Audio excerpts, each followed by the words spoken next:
Okay, in this video we're going to have a look at the second operation strategy. So the first strategy we looked at previously was performance objectives, such things as quality, speed, dependability, etc.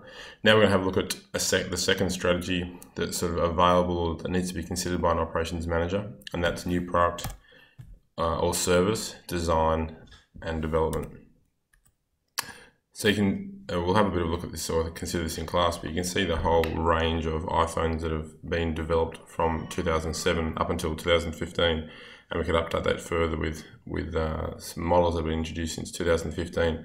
But the point being that Apple has made a concerted effort to develop new products, and that therefore is considered to be a strategy of operations management. But with it, there comes the need to be able to consider, what's the role of operations manager in that new product design, and what needs to be done to achieve those new products to come to market. Okay, so product design and development, which is different to service design and development, relates to looking at the following approaches to product design and development and seeing how they work best or which works best.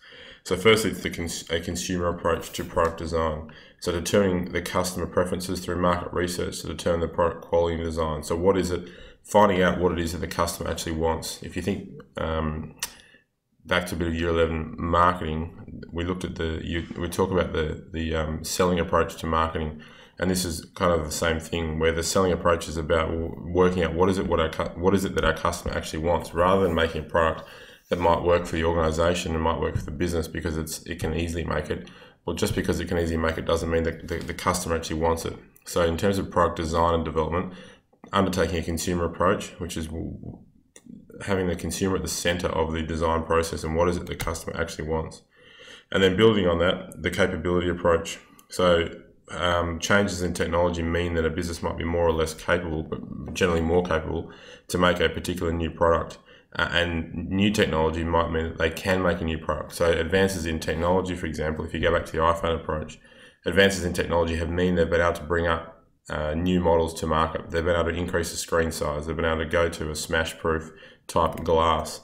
They've been able to increase the battery life because the technology has improved. So it's become the capability behind that product design has meant that they've been able to offer a different product to the customer.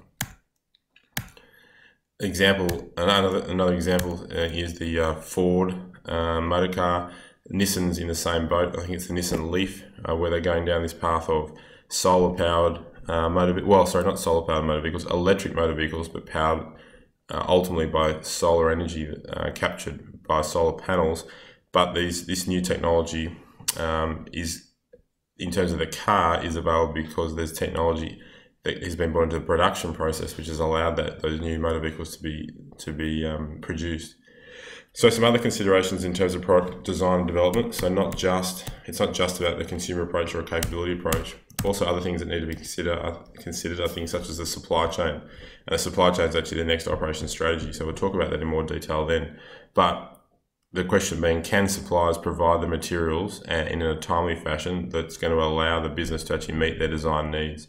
So can we get X number of batteries, for example, that Nissan would want to put, or Ford would want to put into their new electric vehicles, to allow us to actually come up with that and develop that new product design?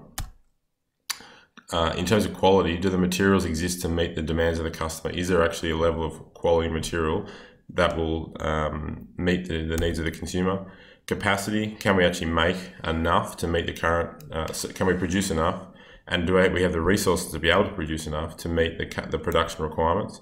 And also cost. Will the costs involved add value to the good that the sales will cover the research and development process? So it's all about potentially thinking, what does the customer want, and is technology allowing us to improve the product offering? You need to consider other things such as the supply chain, the quality of the product, the cost, and the capacity. In terms of service design development is a bit different. So it's largely customized. We've talked about customizable service design, and also that the more standardized a service, the lower the operating costs for that. Whether a service will require goods, and two other aspects must be considered when designing services, and that is the explicit service, so otherwise known as the tangible aspect of that service, such as things like the application of time, the expertise, skill and effort. And then the second point is what's referred to as the implicit service. So that's based on a feeling and is intangible. So the implicit aspects of a service are the psychological well-being that comes with the provision of the service. Okay, there's a bit of information there with respect to Qantas and new product or service design and development. Okay, the next video will be on supply chain management.